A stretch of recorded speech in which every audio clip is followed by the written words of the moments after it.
Fratelli e sorelle in Cristo, buongiorno, buonasera. Oggi insieme, con la grazia di Dio, cercheremo di fare un percorso attraverso il santuario. Siamo sempre nella continuità della nostra serie sul santuario, perché il santuario è molto lungo, ci sono tantissimi studi per poter coprire tutto il santuario. Allora, oggi faremo un percorso con Gesù Cristo, nostro Salvatore, attraverso il santuario. Prima di iniziare, vi invito a pregare con me. Padre, ti ringraziamo per questo momento di studio della tua parola. Mandaci il tuo spirito, riempici di te, Padre, in modo che possiamo capire sempre e scoprire quanto ci hai amato. Nel nome di tuo Figlio Gesù. Amen.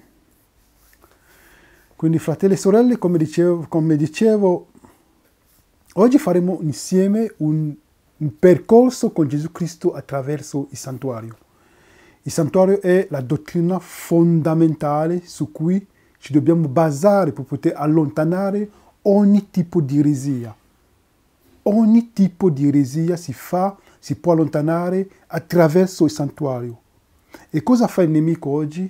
È di poter attaccarsi al santuario. Con la grazia di Dio faremo uno studio anche sul santuario attaccato nei prossimi giorni, per poter vedere quanto il santuario è stato attaccato, e ogni volta che ognuno pronuncia oppure apporta una nuova dottrina deve essere sempre provata attraverso il santuario.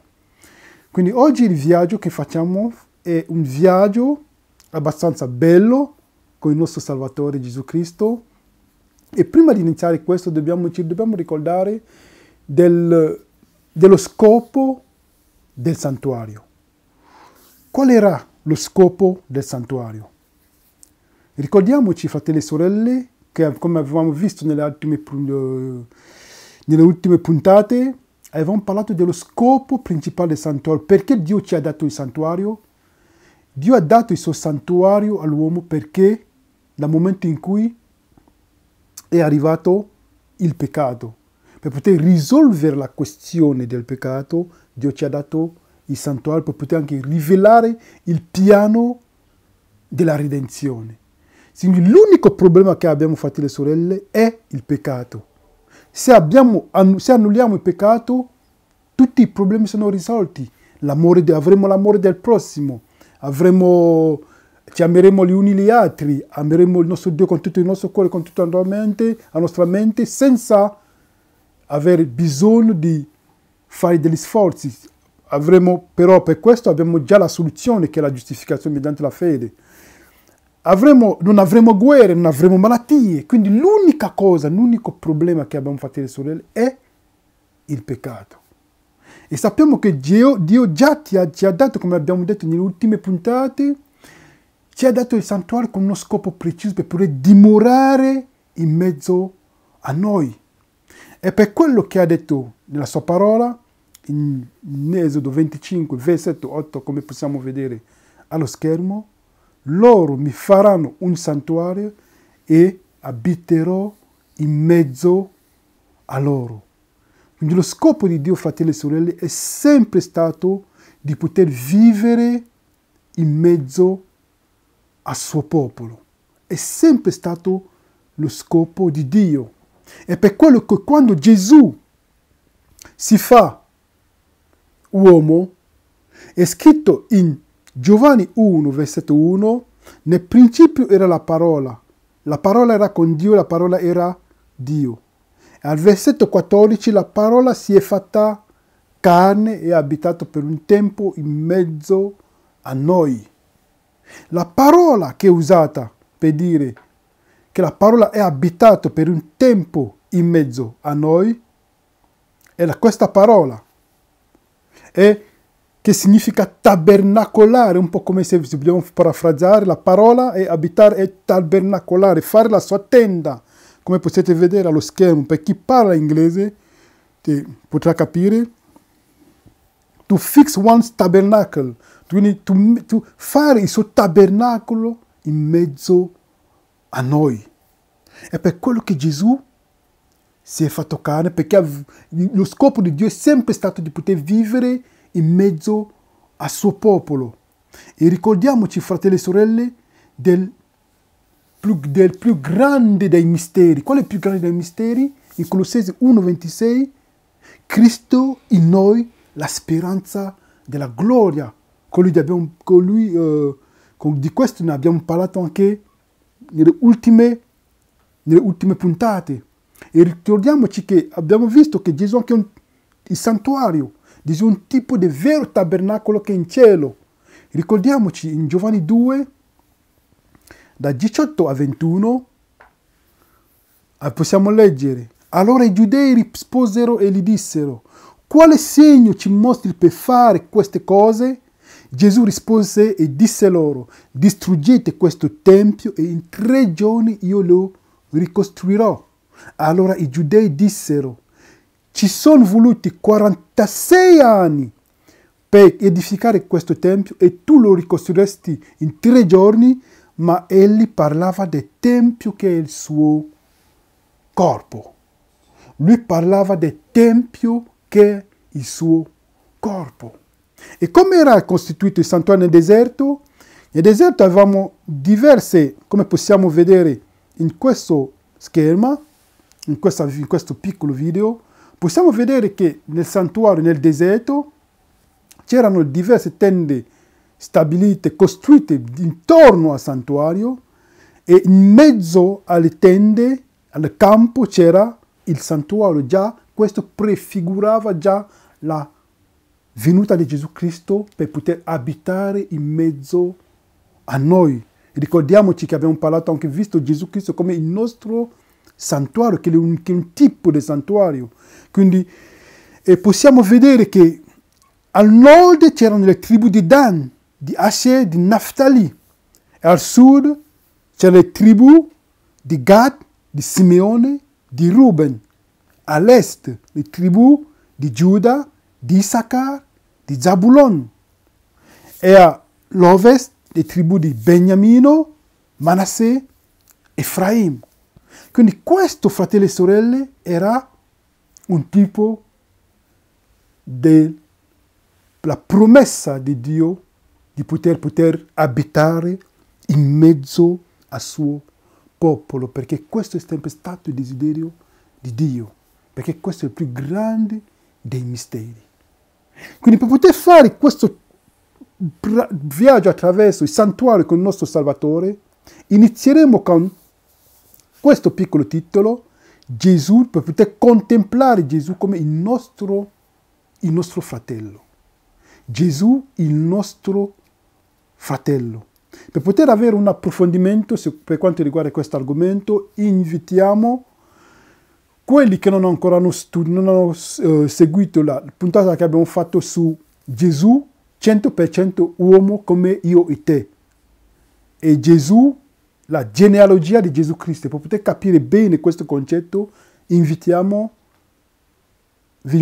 a seguire quelle puntate e per poter capire meglio in profondità, perché oggi non andremo in profondità a questo argomento. Quindi Gesù è il nostro fratello. Come Gesù è stato il nostro fratello?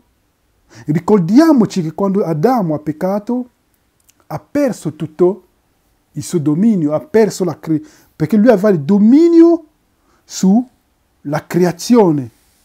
Però quando Adamo pecca, lui perde il dominio sulla creazione.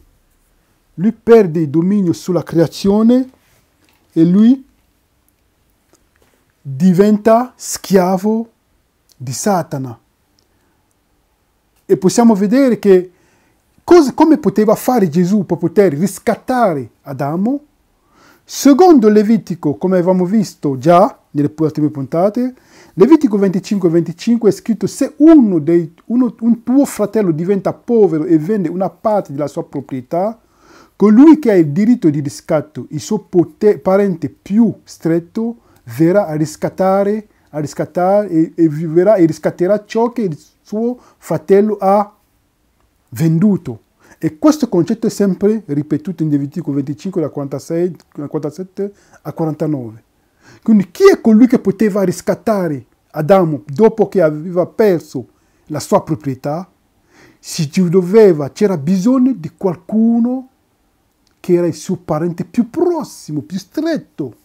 È per quello che Gesù Cristo si è fatto carne. È per quello che possiamo leggere insieme, capire meglio questo versetto Ebrei 2 da 14 a 15.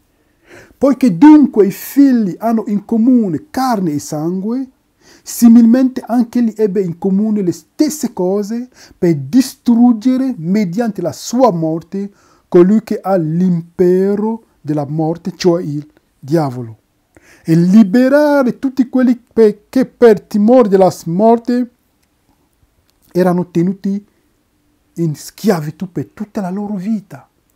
Chi erano quelli che erano tenuti in schiavitù dal momento in cui Adamo ha peccato? Siamo noi che siamo della discendenza. Quindi Adamo è stato, ha perso il suo dominio, e Gesù Cristo facendosi carne, dunque lui si è fatto carne in una carne simile a quelli dei suoi fratelli. È per quello che in Ebrei 2, versetto 11 è scritto: infatti colui che santifica e quelli che sono santificati provengono tutti da uno. Per questo motivo egli non si vergogna di chiamarli fratelli. Quindi fratelli e sorelle, Gesù Cristo non si vergogna di chiamarci fratelli, perché abbiamo in comune carne e sangue. Quindi invitiamo chi non ha, per avere un approfondimento più chiaro su quella natura umana di Gesù Cristo, che è importantissimo per la nostra salvezza, vi invitiamo a seguire lo studio sulla natura umana di Gesù Cristo, 100% uomo come noi, la natura umana di Gesù Cristo, perché si è fatto uomo, la natura umana di Gesù Cristo. Abbiamo fatto almeno 4 puntate sull'argomento per poter ben approfondire la cosa. Quindi Gesù Cristo si è fatto uomo come noi. Gesù Cristo è il mio fratello. Gesù Cristo non è qualcuno che è rimasto lontano da me. Perché dal momento in cui pensiamo che Gesù Cristo è rimasto lontano da me, che non si è fatto 100% uomo come me, non potremo mai sviluppare la fede di Gesù. Questo il nemico lo sa. Il nemico che sa che dal momento in cui non vediamo Gesù realmente come è, cioè il nostro fratello fatto carne come me, e una carne peccaminosa come la mia, però lui con l'aiuto di Dio, con la grazia dello Spirito, la pienezza dello Spirito Santo, lui ha neutralizzato la legge del peccato che si trova nella carne. Quindi dal momento in cui noi possiamo dire di tutto, predicare tante altre cose, però dal momento in cui ci allontaneremo sempre da questo, non potremo mai sviluppare la fede di Gesù.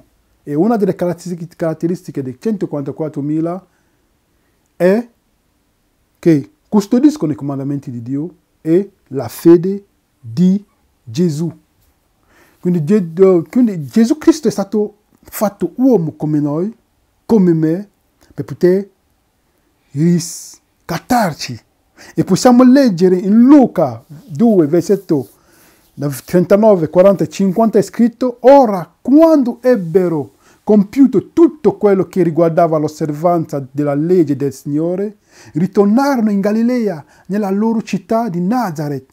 Intanto il bambino cresceva e si fortificava nello spirito, essendo ripieno di sapienza e di grazia di Dio e la grazia di Dio era su di lui. E Gesù cresceva in sapienza, in statura e in grazia davanti a Dio e agli uomini.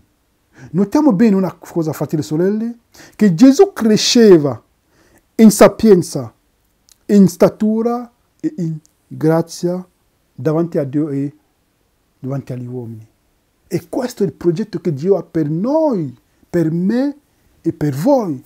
Che noi possiamo, come Gesù Cristo, crescere in sapienza, in statura e in grazia davanti a Dio e agli uomini. Il progetto che Dio ha per me è lo stesso di poter che ha avuto per Gesù Cristo, di poter glorificarlo davanti al mondo, per poter far vedere il suo vero carattere. In Filippesi 1, versetto 9 a 10 è scritto, in Filippesi 1, del 9 a 10, e per questo prego che il vostro amore abbondi sempre di più in conoscenza e in ogni discernimento, affinché discerniate le cose eccellenti e possiate essere puri e senza macchia per il giorno di Cristo. Queste parole sono forti, fratelli e sorelle. E per questo prego che il vostro amore abbondi sempre di più in conoscenza. Cos'è la conoscenza, fratelli e sorelle? Cos'è la conoscenza? In Osea, Dio, il nostro Padre, ti dice che il mio popolo muore per mancanza di conoscenza. E Paolo ci dice qua, e per questo prego che il vostro amore abbondi sempre di più in conoscenza. E cos'è la conoscenza? Abbiamo la risposta in Giovanni 17, versetto 3. La vita eterna è che conoscono te. La vita eterna è che conoscono te. La conoscenza di Dio è la vita eterna. Cos'è la conoscenza di Dio? In 1 Giovanni 4, versetto 8 e versetto 16, è scritto: chi non ama non ha conosciuto Dio, perché Dio è amore. Chi non ama non ha conosciuto Dio. Quindi cos'è l'amore? Cos'è la conoscenza di Dio? È l'amore di Dio.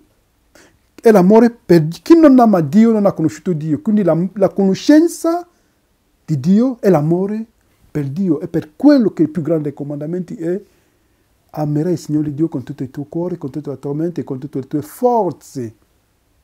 Quindi è quello il progetto, affinché discerniate le cose eccellenti e possiate essere puri senza macchia per il giorno di Cristo. Questo è il progetto che Dio ha per ognuno di noi.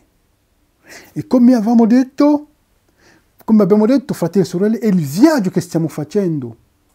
Oh Dio, ricordiamoci nel Salmo 77, versetto 14. Oh Dio, le tue vie si vedono nel santuario. Chi è il Dio grande? Come Dio, abbiamo fatto qua l'errore, ho scritto in minuscolo, tu sei Dio che fai meraviglie. Tu hai fatto conoscere la tua forza fra i popoli. Quindi noi stiamo facendo questo viaggio. Oh Dio, le tue vie sono nel santuario. La parola vie, in greco la parola derek, che significa viaggio. Come abbiamo detto, fratelli, se noi stiamo facendo un viaggio, abbiamo contemplato Gesù Cristo in mezzo, abbiamo iniziato contemplando Gesù in mezzo alle tende. Quando il santuario era in mezzo al campo, Gesù Cristo dice: voi mi farete un santuario, abiterò in mezzo a voi. E Gesù lo adempie quando si fa uomo per vivere in mezzo a noi. Poi andiamo più avanti, facciamo un altro passo. Facciamo un altro passo insieme. Di questo ne abbiamo parlato, che Gesù è venuto per vivere in mezzo a noi. Per un momento contempleremo un po', vediamo gli utensili che erano nel santuario. Ricordiamo che c'è il candelabro d'oro, c'è l'altare dei sacrifici, la conca di rame, la tavola dei pani di proposizione, l'altare dei profumi, il candelabro d'oro e l'arca dell'alleanza. Quindi noi continueremo. Prima abbiamo contemplato Gesù come nostro fratello, poi andiamo un po' più avanti.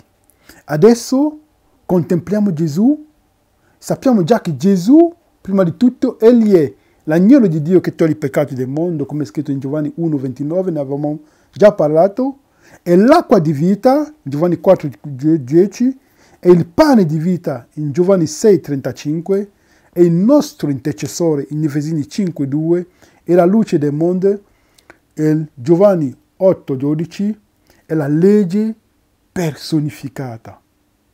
Adesso continuiamo il nostro viaggio contemplando Gesù come il nostro sostituto. Perché abbiamo bisogno di sostituto? Cosa significa un sostituto? Abbiamo bisogno di un sostituto? Abbiamo bisogno di un sostituto forse? Perché dovremmo aver bisogno di un sostituto? Ricordiamoci, entriamo nel conflitto cosmico. Ricordiamoci che la grande controversia, vediamo che Adamo ha peccato.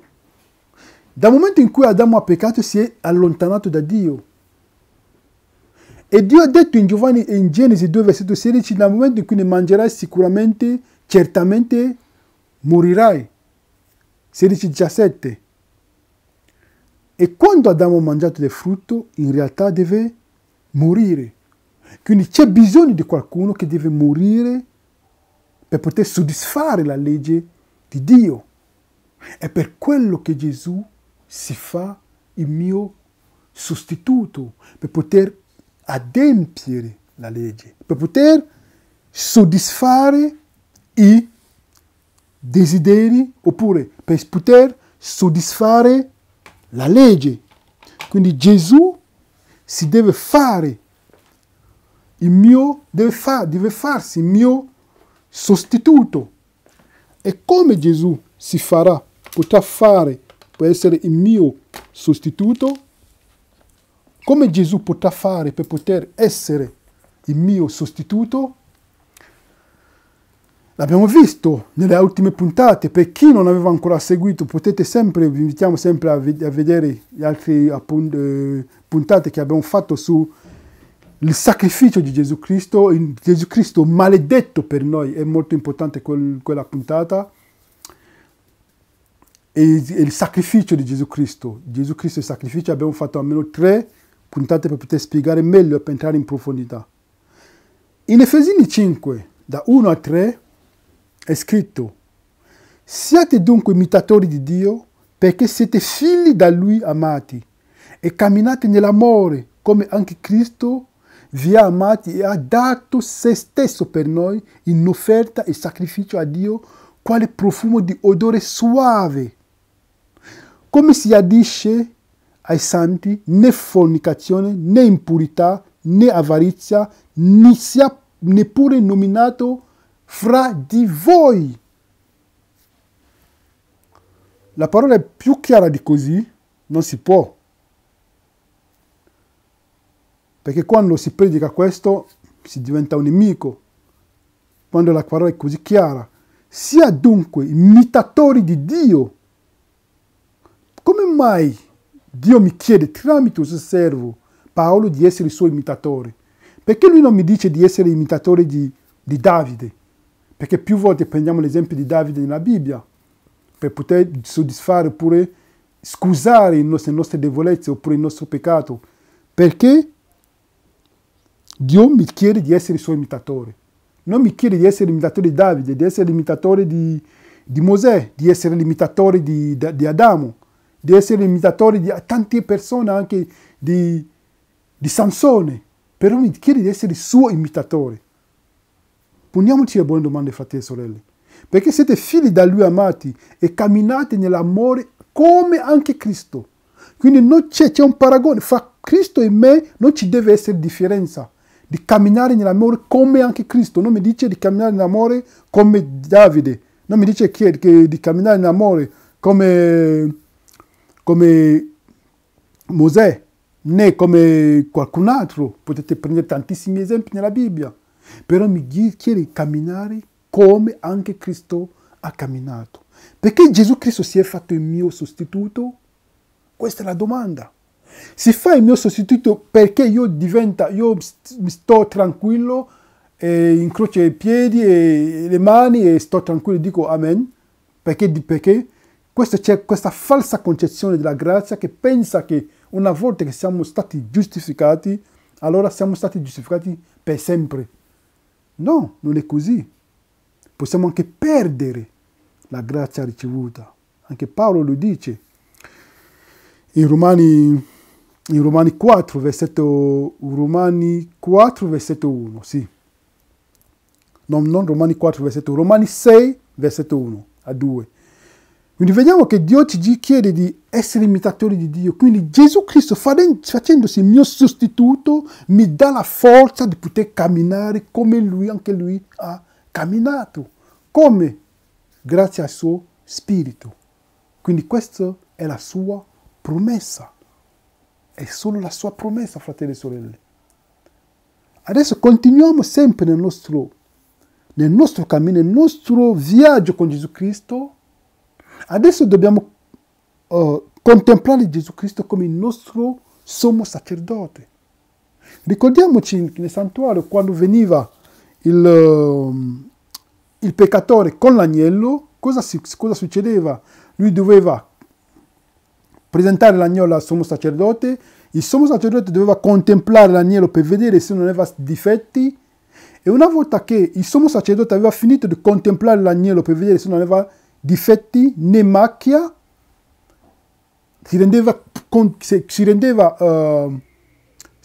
lui confermava la purezza dell'agnello. Cosa succedeva? Allora il peccatore doveva confessare i suoi peccati sull'agnello e dopo doveva sgozzare l'agnello, e il sommo sacerdote prendeva il sangue che doveva portare nel luogo santo. Questo era per il sacrificio quotidiano, e una volta all'anno per il sacrificio, una volta all'anno nel luogo santissimo per la festa dell'espiazione. Quindi Gesù Cristo è il nostro sommo sacerdote. Una volta che il peccatore aveva sgozzato l'agnello, non poteva lui portare il sangue nel santuario, nel tabernacolo.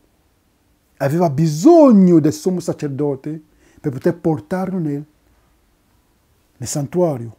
Per quello ci sono quelli che si fermano al sacrificio di Gesù Cristo come se la sua missione era finita lì. Non entrano nel luogo santo né nel luogo santissimo. È per quello che il messaggio non è completo. È per quello che dobbiamo dire: se dobbiamo allontanare l'eresia, dobbiamo andare sempre nel santuario. Quindi dobbiamo contemplare Gesù Cristo adesso come il nostro sommo sacerdote e intercessore. L'abbiamo detto, una volta che il sommo sacerdote prendeva il sangue, cosa doveva fare? Entrare nel luogo santo per poter intercedere per il popolo. Continuiamo sempre nel nostro viaggio. Abbiamo contemplato Gesù Cristo in mezzo al campo. Abbiamo contemplato Gesù Cristo come il sacrificio.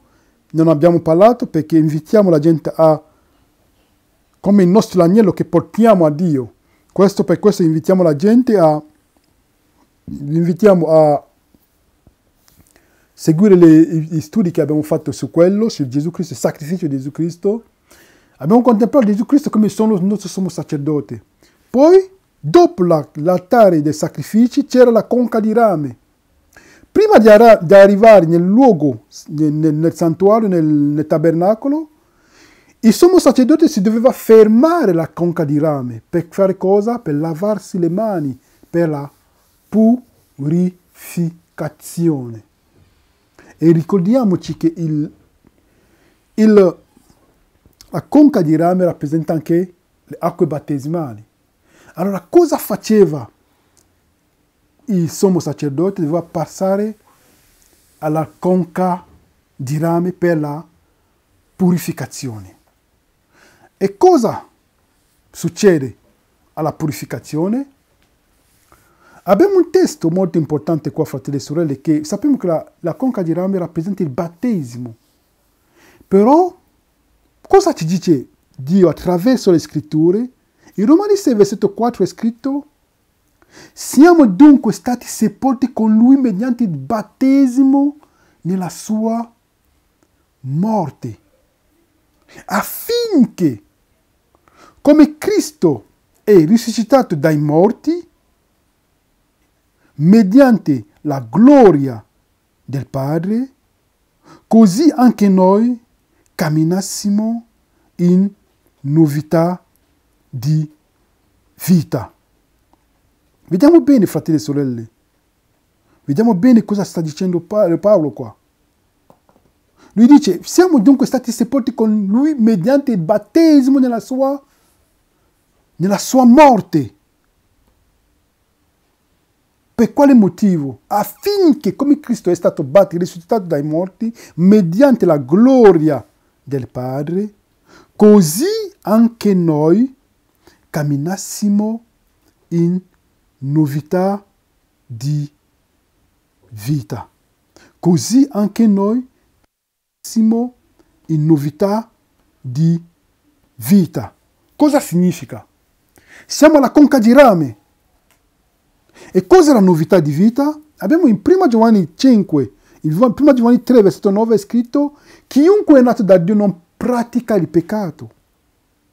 Chiunque è nato da Dio non pratica il peccato perché ha il seme di Dio in lui. Non può praticare il peccato perché è nato di la nuova nascita. Quindi biblicamente chi è nato di nuovo non pratica il peccato. La cosa che è la più assurda secondo le scritture è che dopo aver ricevuto tutta la grazia di Dio continuiamo a peccare. Questo è quello che è assurdo, però adesso parliamo in modo alla rovescia. Pensiamo che è naturale trasgredire la legge di Dio, quando invece dopo che Dio ha dato tutto il cielo con tutta la sua grazia continuiamo a trasgredire la sua legge. È questo che è assurdo. Questa è l'assurdità. Quindi biblicamente chi è nato di nuovo non pratica il peccato. Quindi vediamo che Paolo dice: siamo dunque stati sepolti con lui mediante il battesimo nella sua morte. Quindi significa cosa? Che dal momento in cui sono battezzato nella morte di Cristo, quando mi rialzo devo aver lasciato il vecchio uomo nell'acqua. Però se esco dall'acqua con sempre il vecchio uomo, significa che in realtà sono stato battezzato vivo. Sono uscito dall'acqua vivo. Un po' come il popolo di Israele. Quando sono passato il Mar Rosso, sono stati battezzati nelle acque. Però sono stati sepolti vivi. Non sono morti a loro stessi. È per quello che mormoravano sempre nel deserto. Quindi come Cristo è stato risuscitato dai morti mediante la gloria del Padre, così anche noi camminassimo in novità di vita. Poi Paolo continua: infatti colui che è morto è libero dal peccato. Lui continua sempre il discorso al versetto 7, se potete aprire le vostre Bibbie. Infatti colui che è morto è libero dal peccato. Oppure nella versione King James si dice: colui che è morto al peccato è giustificato. Quindi in realtà la giustificazione, biblicamente, è una morte a se stesso. E poi continua al versetto 8. Ora, se siamo morti con Cristo, crediamo pure che vivremo con Lui, sapendo, versetto 9, sapendo che Cristo, risuscitato dai morti, non muore più. L'amore non ha più potere su di Lui. Vediamo, fratelli, la conca di rame importantissima, che rappresenta il battesimo. Paolo dice: dal momento in cui sono morto, sono stato sepolto nelle acque battesimali, che sono state sopportate nella morte di Gesù Cristo, in realtà devo risuscitare come Cristo è risuscitato. In quale modo? È che Cristo, quando è stato risuscitato, la morte non aveva più potere su di Lui. La morte non ha più potere su di Lui. Quindi nello stesso modo che la morte non ha più potere su di Lui, anche noi, il peccato non dovrebbe avere potere su di noi. Quindi questo è biblicamente. Il potere non deve più avere potere su di noi. È per quello che lui continua nel capitolo 6, lui dice: sì, possiamo avere il peccato, però il peccato può essere in noi, però non regnare. Quindi il peccato può essere in noi, nella nostra carne, però non regnare. Adesso dobbiamo con il nostro libero arbitrio scegliere chi deve regnare, o il peccato che conduce alla morte, o la disobbedienza che conduce o il peccato che conduce alla morte, o l'obbedienza che conduce alla giustizia, alla vita eterna. E Paolo ne parla chiaramente nel capitolo 6. Più chiaro di così, anche per capire il capitolo 7, bisogna prima di tutto leggere il capitolo 6. Quindi vediamo che lui dice chiaramente che, essendo molti al battesimo che è la conca di rame, in realtà devo vivere in novità di vita. Cosa significa vivere in novità di vita? È vivere secondo in armonia con la legge di Dio, cioè non peccare, non trasgredire la legge di Dio. E Paolo, Gesù lo dice a Nicodemo, in Giovanni 3, in realtà chi non è nato di nuovo non può vedere il regno dei cieli. Cosa significa? Chi non è nato di nuovo, quindi chi non cammina secondo in armonia con la legge di Dio non può vedere il regno dei cieli. Come ci arriviamo? Per fede prima di tutto, perché per fede che riceveremo uno spirito per poter adempiere questo in noi. Più chiaro di così? Vediamo che con questo viaggio Gesù ci vuole portare siamo già alla conca di rame. Lui vuole in realtà che siamo morti, che diventiamo morti a noi stessi, già all'altare dei sacrifici, che moriamo a noi stessi, perché la morte di Cristo lì, all'altare dei sacrifici, ci richiama, ci invita a poter morire anche noi, che ci invita a morire a noi stessi. Allora, se nell'altare dei sacrifici noi siamo già morti a noi stessi, perché Gesù Cristo è morto, anche noi dobbiamo morire a noi stessi. Già all'altare dei sacrifici in realtà dovremmo già morire. Alla conca di rame lui ripete la stessa cosa. Dobbiamo essere sepolti nella morte di Gesù Cristo, in modo che come la morte non ha più potere su Gesù Cristo, anche il peccato non avrà più potere su di noi. In modo che noi possiamo solo vivere secondo lo Spirito, per poter fare sempre la scelta giusta, usando il nostro libero arbitrio, scegliere fare il bene e il male, e scegliere sempre il bene, come ha fatto Gesù nella sua vita.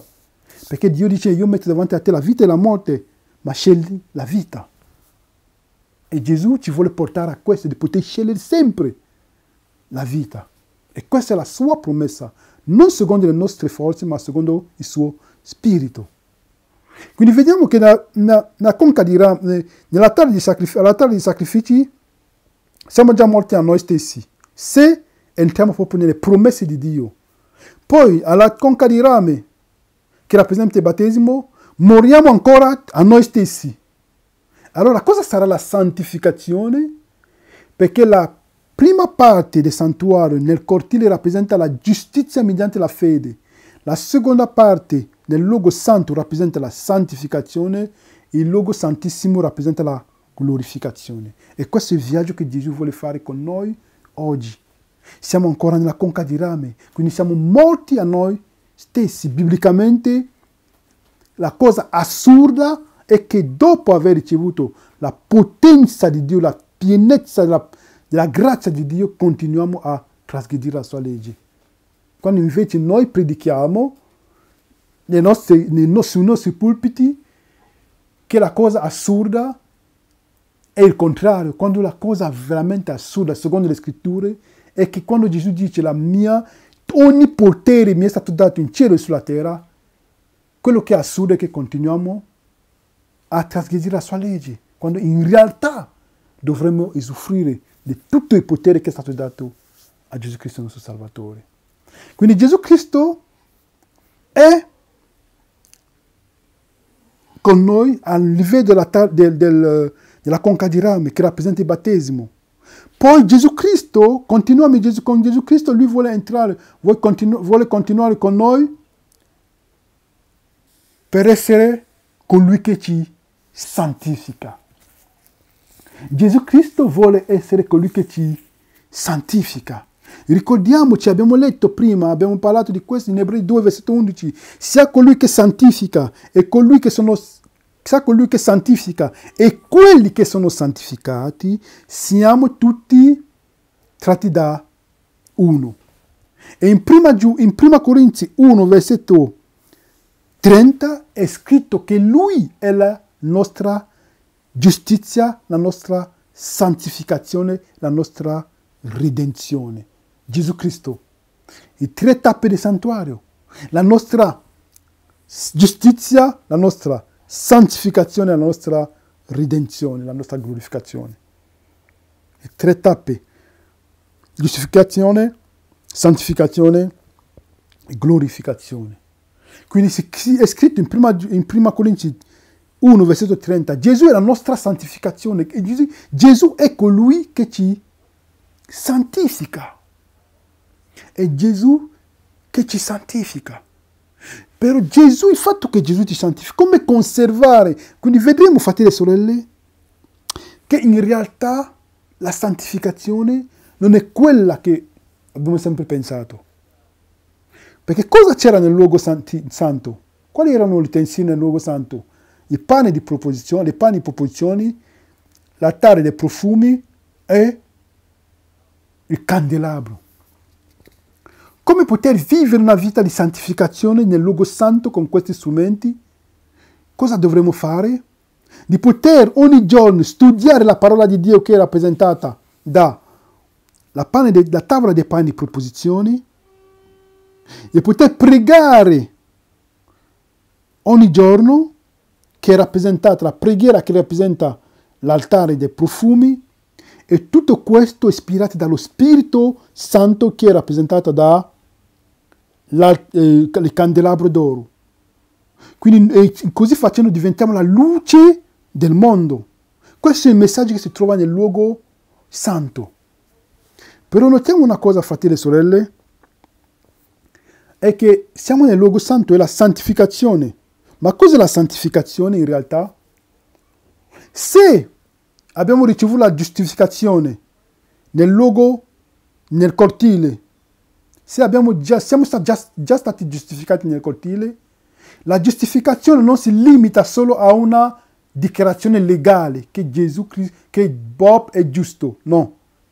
Sì, Bob è giusto legalmente davanti a Dio, Gesù mi copre con il suo sangue, però devo produrre anche, con la sua grazia, con la potenza della sua grazia, rimanere in questa giustificazione.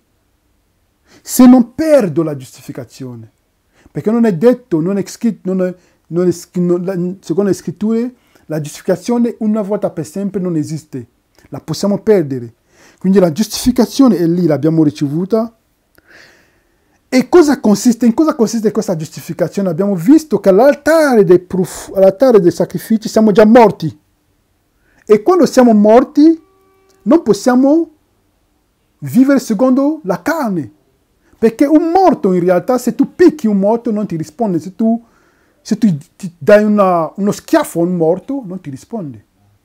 Se Gesù Cristo, se Paolo dice, infatti colui che è morto è libero dal peccato, è giustificato dal peccato, secondo Romani 6, versetto 7, significa che la vera giustificazione è la morte al peccato. Questo è. Quindi se siamo già morti a noi stessi, all'altare dei sacrifici, alla conca di rame, lui ci dice ancora che siamo dunque stati sepolti con lui mediante il battesimo nella sua morte, in modo che possiamo risuscitare con la gloria del Padre per vivere in novità di vita. Quindi con la gloria del Padre, come Gesù Cristo è risuscitato, noi possiamo risuscitare risuscitare perché eravamo morti, per poter camminare come Gesù Cristo ha camminato. In che modo? La morte non ha più potere su Gesù Cristo, cioè nello stesso modo il peccato non avrà più potere su di noi, perché potremo vivere in armonia con la sua legge. Quindi questo è il cortile che è la giustificazione.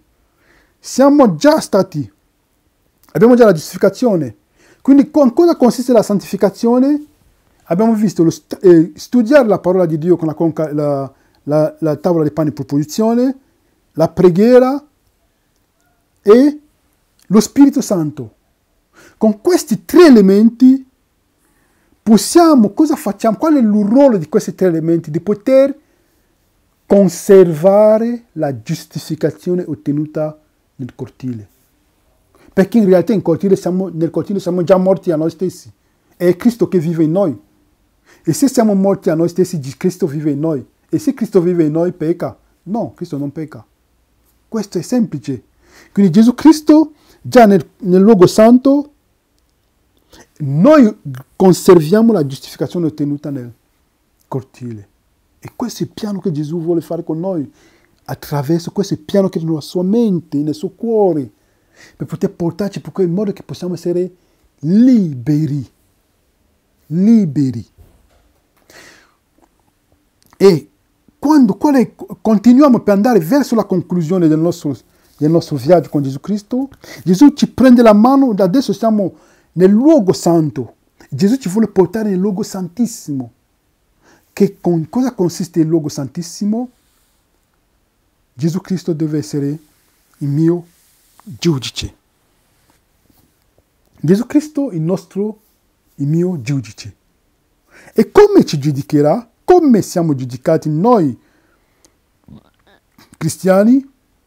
Perché ogni tanto quando si parla della questione del giudizio, ci sono quelli che hanno paura, però se abbiamo paura, fratelli e sorelle, significa che non amiamo il nostro Dio. Perché l'amore perfetto caccia via la paura. Se abbiamo paura, significa che non amiamo il nostro Dio. E se abbiamo paura, fratelli e sorelle, significa che siamo persi, siamo già sulla strada della perdizione, perché dobbiamo cercare a Dio, dobbiamo chiedere a Dio di mettere il suo amore nel nostro cuore. Ci dobbiamo amare perché siamo in una storia d'amore, siamo la sposa e lo sposo è Cristo. Una sposa che ha paura del suo sposo non va bene, non è amore. Prima o poi la relazione si sgretolerà. Noi abbiamo bisogno di Gesù Cristo come il nostro giudice. E adesso chi sarà il nostro giudice? Chi sarà il nostro giudice, fratelli e sorelle? Prima di tutto, chi giudica? Chi giudica? Abbiamo in Giovanni 5, versetto da 22 a 24, possiamo leggere insieme. Il nostro Padre non giudica nessuno, ma ha affidato tutto il giudizio al Figlio, affinché tutti onorino il Figlio come onorano il Padre.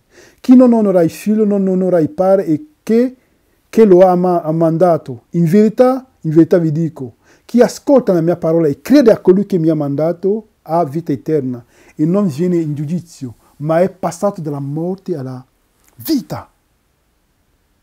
Il Padre non giudica nessuno, ma ha affidato tutto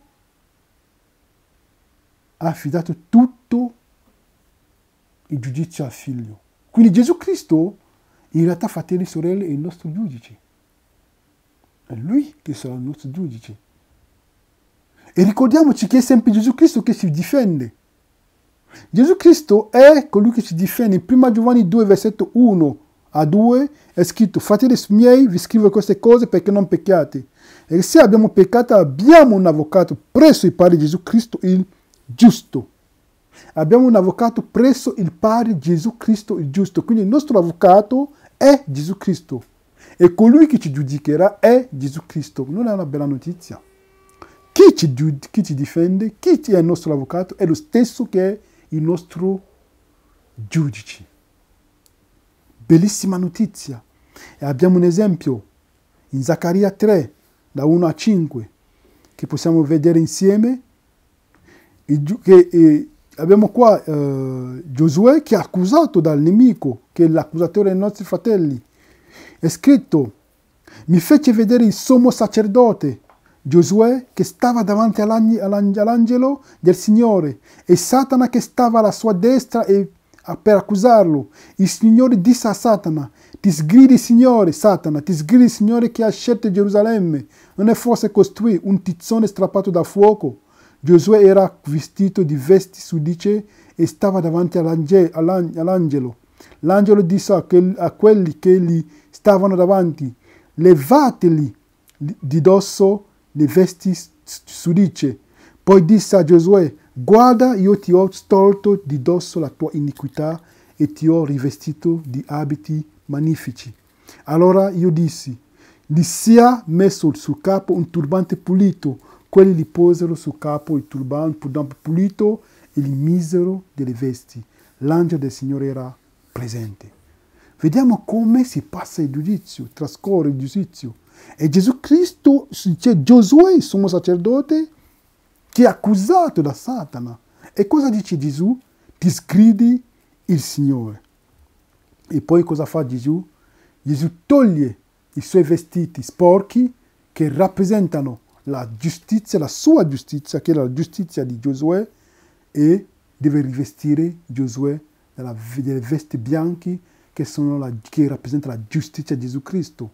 Ricordiamoci quello che dice al popolo, alla chiesa dell'Odicea: compra da me delle vesti bianche perché non si veda la tua vergogna e che non si veda la tua nudità e che ti vergogni. Quindi questo è Gesù che sempre lì ci difende, il nostro avvocato. Il nostro avvocato. Però qual è il giudizio? Il giudizio è questo, che la luce è venuta nel mondo, ma gli uomini hanno preferito le tenebre.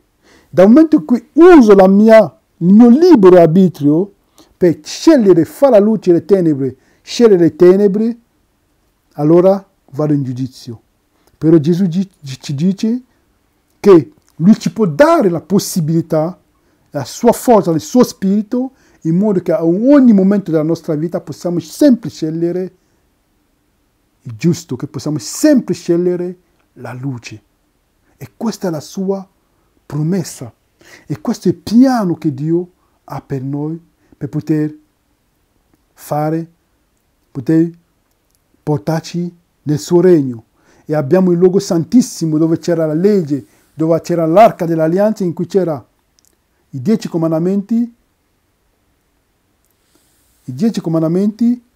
il bastone d'Aarone e la manna. Prima di arrivare nell'arca c'era il propiziatore che rappresenta il trono di grazia di Dio. E vediamo che Dio ci vuole portare lì per poter scrivere la sua legge nei nostri cuori. E possiamo vedere il ministero di Gesù Cristo, quello che vuole fare con noi. Prima sulla terra era il Messia, poi in cielo, è arrivato in cielo, è salito in cielo, dove era il nostro sommo sacerdote, fino al 1844, in cui è entrato nel luogo santissimo, dove sta effettuando un'opera di giudizio. Per il giudizio è una buona notizia per noi credenti. Ed è quello che Gesù vuole fare con noi, fare questo viaggio con noi ogni giorno. E qual è il Vangelo completo? Ci sono quelli che si fermano nel cortile, che predicano il battesimo, predicano il sacrificio di Gesù Cristo senza neanche entrare nella morte a sé. Predicano. Ci sono quelli che predicano fino al luogo santo, entrano nel luogo santo e si fermano lì, senza neanche aver capito veramente cosa è la santificazione. La santificazione è poter mantenere la giustificazione ottenuta nel luogo, nel cortile, perché questo è il piano che Dio ha per noi. Questo è biblico. Quello che è biblico è scritto. Non è che sto lì a riflettere per dire è possibile, non è possibile. È quello che Dio dice una cosa e la cosa avviene perché l'ha detta. E ci dobbiamo credere per fede, perché senza fede è impossibile piacere a Dio. E ci sono quelli che si fermano nel luogo santo senza aver capito la vera cosa, la vera santificazione. E poi ci sono quelli che dobbiamo entrare fino al luogo santissimo, perché Dio vuole che possiamo riflettere la sua gloria. Questo era il piano di Dio già dall'inizio. Per quello che ci ha dato il suo piano, il suo santuario, perché possiamo riflettere la sua gloria. Cristo in noi, l'esperienza della gloria. Questo è il viaggio che Gesù, il viaggio che Dio vuole fare con noi ogni giorno attraverso il santuario. Questa è una bella notizia per noi, fratelli e sorelle. Quanto Dio ci ama. Però Dio non ci rimprovera, anche se ci rimprovera, è per chiamarci a essere disciplinati, per poter entrare nel piano che Lui ha previsto per noi prima ai tempi remoti. E con questo, fratelli e sorelle, che vi auguriamo un buono studio, un buon approfondimento, un buon viaggio, che ognuno di noi possa ogni giorno fare questo viaggio con Gesù Cristo attraverso il santuario per poter scoprire i tesori nascosti in Lui. Che Dio ci benedica e che Dio ci dia la sua pace in Gesù Cristo, il nostro unico Salvatore. Amen.